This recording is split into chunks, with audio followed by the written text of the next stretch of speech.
Okay, back to the dinam of answering Amen and brachas. So the last thing we're discussing is if you hear a bracha through the telephone or through a loudspeaker, are you allowed to answer Amen? We're discussing that you are allowed to answer Amen, and the proof of it is from the Beis HaMedrash of Alexandria, Egypt, that even though they didn't hear the bracha, but when they saw the flags, so they knew the person made the bracha. But even, no, so the din is like this. You don't have to answer Amen, but you could answer Amen. You have a right to answer Amen. But you're not yaitze the brachas with that, or Torah reading, or Megillah reading, or anything like that. I'll give you an example. What happens, it used to be when the Rebbe was davening, he used to make hookups all over the world to hear the Rebbe's davening. So you're allowed to answer Amen and Kedusha and Baruch Hu when the minion said it, because like we said, you know when they did it. But you're not yaitze, you don't fulfill your obligation, not with Kriyas HaTorah, not with the repetition of Shemoneh Esrei, not with Kedusha, I mean, you don't, or Megillah reading or anything like that. The same din applies to microphones, like we said, or any electrical appliance that reproduces the voice mechanically. A mechanically reproduced voice is not the original voice of the person, and therefore you could answer Amen, but you're not actually fulfilling the obligation. Most people were not yaitze in Alexandria, Egypt? Oh, if they didn't hear the Megillah, they weren't yaitze. No, obviously, No, but they... I'm saying if they had the interpreter. No.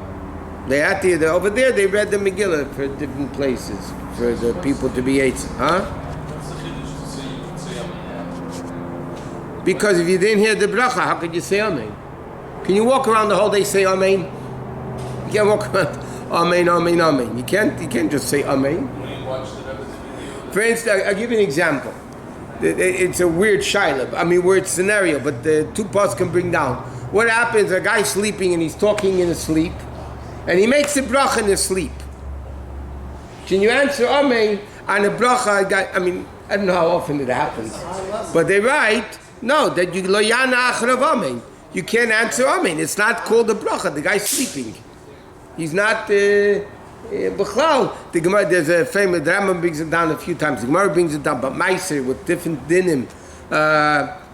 If a guy says in his dream certain things, it's worthless. The dreams don't mean anything. But it depends on how you interpret those dreams.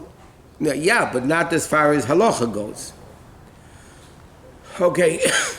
Next is also an interesting shaila. Let's say a guy has a hearing aid. Could he answer? Again, it's the same thing. But again, the telephone, radio, it's not, again, like we said, it's not the original voice of... What's interesting, we mentioned this many times already. If you look in the Chuvas, like the Minchas Alaza, the Munkacher, was a very, very great paisik. Very, very great paisik. And he writes in his Chuvas that you could be yaitze Megillah through a telephone. That's what he writes in the Chuvah. The problem was not his learned, how much he was able to learn and how great he was. He didn't know the fact how a telephone worked. Somebody explained to him, a telephone, you speak here, you hear the voice there. So they explained to him it's the same voice. But he didn't understand what the telephone? No, he didn't know. He was a mufshit from Elam Hazibachal. What did they know in those years? There's another interesting, this was a very famous machlekes. Moshe finally changed his original psak. There was a whole shal in the 50s. Today it's not so common. They had the Zim lines to Israel. The Israeli-owned company that people used to travel from America to Israel, Israel to America. They used to go on those boats, and it took over a week to get to Israel on the boats. So there's a letter, the Rebbe came out with a letter in the psak that you're not allowed to go on those boats on Shabbos. Why you're not allowed to go on those boats on Shabbos? Because the majority of the people are Jews, and it's impossible that they're not doing Chilul Shabbos on the boat, just to keep the boat running. And therefore, a Jew that does a malacha for another Jew on Shabbos, you're not allowed to benefit from the malacha. So the Rebbe said very clearly, you're not allowed to go on those boats on Shabbos. Ramesha Feinstein printed in his Tshuva, Sigris Mesha. Ramesha Feinstein came out because he was told that you're allowed to go on the boats on Shabbos. Why did he say you're allowed to go on the boats on Shabbos? Because he was told that you could leave a boat running by itself for 24 hours, so there doesn't have to be Chilul Shabbos. That's what he was told. And there were bunch of letters back and forth between the Rebbe and Rabbi Feinstein about this issue. And the Rebbe said in the letters, the Rebbe worked in the Navy Yard before he became a Rebbe. Oh well, at the beginning when he first came to America. He was an electrical engineer. The Rebbe said, don't tell me how boats work. The Rebbe said, it's impossible that a boat should be going for 24 hours without definite Chilul Shabbos. And when Ramesha heard that, again, it's a question in the facts, not in the learning. So Ramesha changed his fact. He said, if that's the case, you're not allowed to go on those boats on Shabbos. There's that people go on cruises today that do on Shabbos. The heter of that is, which is also questionable, debatable, but anyway, the heter is because the majority of people on the boat are goyim, and therefore if the majority of people on the boat are goyim, the Chilul Shabbos that they're doing is for the goyim, because the goyim doing it for the goyim, because even a Jew, if a guy does a malacha for a Jew on Shabbos, he can't benefit on Shabbos from that malacha. But then the halacha is that most of the people on the boat are goyim, and therefore the Chilul Shabbos is for goyim. So if you technically have a cruise that the majority of the cruise is Jews, you have definitely a problem with Shabbos. What? If the people running it, they're also doing it for themselves. If they're not Jewish, But they're also doing it for you. They're paid they're to also work. doing it for themselves. Doesn't matter. They're doing it for themselves and for you. It doesn't matter. As long as they're doing it also for you, they have you in mind, meaning all the passengers on the boat. It's also us. Shulchan says it's us in that case. So in that case, even if this one Jew should get one. Huh? No, because then the din is you generally deal with the rov. You work for the majority. That's the halacha. Roiv goyim. Roiv goyim. Isn't that, Rabbi, a yearly salary that they get for doing What does that have to do with it? No, I'm saying they're not doing it specifically. They're working on the boat for the passengers on the boat. The passengers on the boat, if the majority is Jewish, they're working for Jews on Shabbos, which forbids the benefit. In that case, would that be true with the, let's say, elevator full of going up, you join them, it's the same idea, isn't that? No, but there's a different idea. Well, those that use Shabbos elevators have good poskim that they can rely on. Shulchan Aruch was mated, Shabbos elevators. The only question is, you're adding weight. At a certain time. So therefore, when you go in, there's 10 people in the elevator, right? And now you walk in. So let's say, we won't say how much you weigh, but let's say 100 pounds.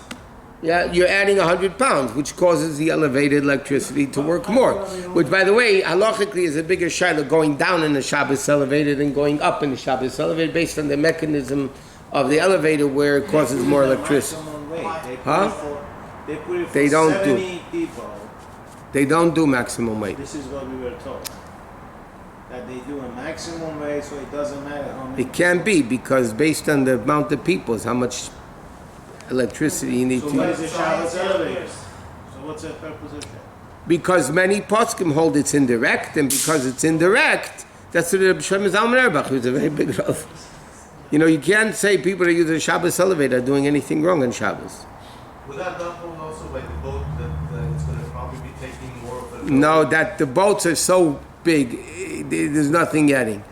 You have a shayla in a car, right? The car, if you sit in the car, you add weight to the car, right? Let's say I want to go to a shul on Shabbos. I live too far, so I'm going to have a goyish driver. Okay, the guy is going to open the door and close the door, right? So there's no lights going on, and I'm just going to sit in the car. I'm not doing anything on Shabbos. I'm just going to sit in the car. Why is that asur? It's forbidden because you add weight to the car, which causes more fuel to be consumed. And if there's electric, Rabbi? So you cause more electricity, the same thing. Either more fuel or more electric. So again, it's either way you're doing it, you're causing more weight. So if somebody, Yom Tif might be a little bit easier. What? if you discover a motor or engine that has constant power output, there's no problem with that? There's no such thing. So, Rabbi, what is this law? What? Why is down elevator worse than up? Just to push it, the books that know the mechanism of the elevators, right? There's more electricity going down than up. So what What is Rabbi this? writes in his book, you know, the 4 books in Hilchos Shabbos, he explains the whole thing at great length, how electrically it... and boy, I read it, but I don't... ich bin nicht bekannt. We're What? told on Shabbatons, they asked the waiter to bring a coffee and warm it up and have him drink himself. So because he made it for himself, that made it kosher. So that's not true then. I'm not saying anything. Let's leave the Shabbatons to the ones that make it and the rabbis that are in charge of it. Let them worry about it. And the kosher Rika cruises though. Or whatever. Shusterman, going back to what you were saying, someone who wears a hearing aid, he's not Yotzi Shofar?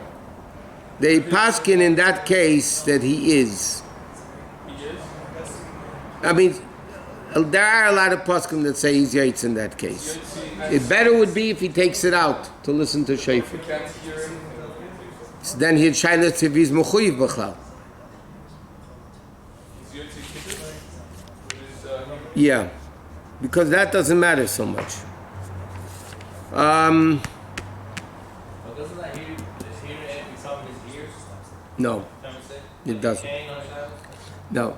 I'll tell you where you have a shaila, which is a very interesting shaila. It comes up pretty often. I had this week also. I mean, every week I have this particular question. Somebody has to go to a hospital right before Shabbos. You know, kids fall down, they need stitches. You know, it always happens, inevitably. Or a woman's having a baby, yeah? So, the father and mother go to the hospital, which is not walking distance. And then it's a 2-year-old kid, let's say. And they're going to discharge the kid on Shabbos.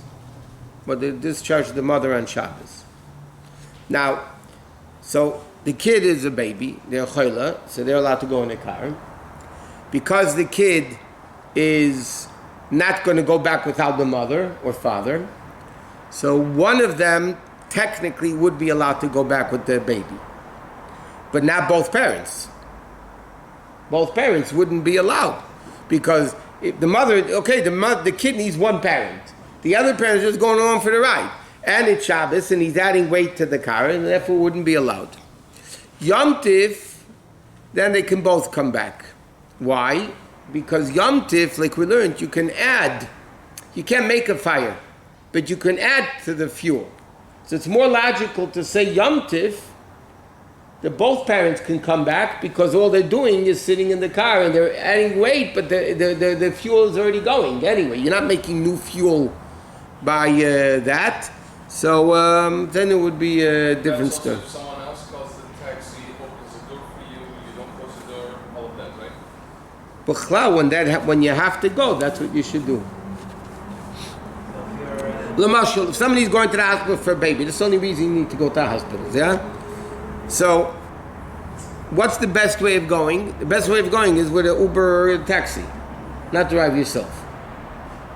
If you have an 8-cylinder car, you're doing 8,000 sparks per minute. That means 8,000 fires per minute. If you have a 6-cylinder car, you're doing 6,000 per minute. Okay? And you're doing it, you're driving. So if you go with a guy, it's definitely mutter, because it's a chayla. A guy is allowed to do malacha for you. But again, even then, the guy should open the door, close the door. Okay.